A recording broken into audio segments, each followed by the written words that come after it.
Lemon சாப்பாடு செய்கிறேன் பாருங்கள்.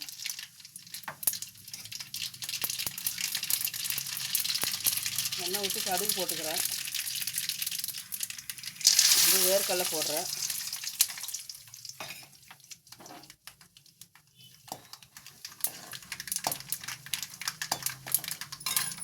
கடலைப்பருப்பு போடுறேன். உளுந்து பருப்பு போடுறேன்.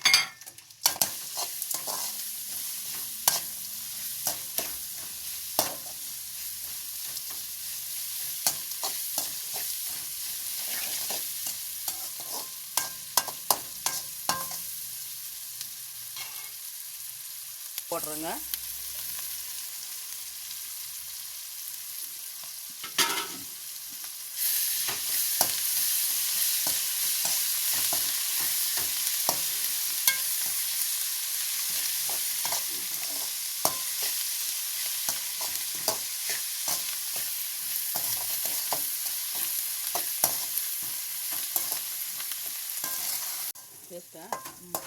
இதெல்லாம் நல்லா வணங்கிடுச்சுங்க.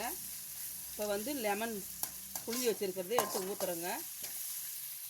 இந்த மாதிரி செஞ்சு பாருங்கள், ரொம்ப டேஸ்ட்டாக இருக்கும்.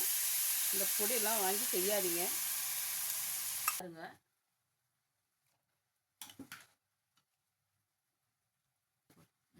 இது வேணுன்ற அளவுக்கு கொஞ்சம் எடுத்து வச்சிடணுங்க. அளவாக போட்டு கிளறிக்கணும்.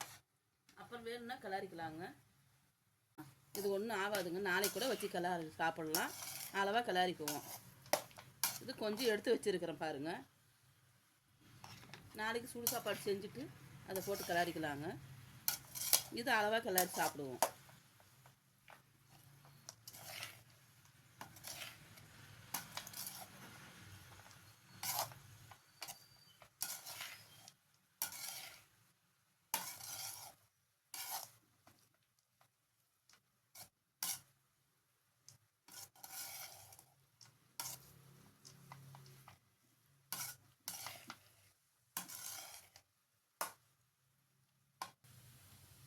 அவ்வளோதான், லெமன் ரைஸ் ரெடி ஆயிடுச்சு.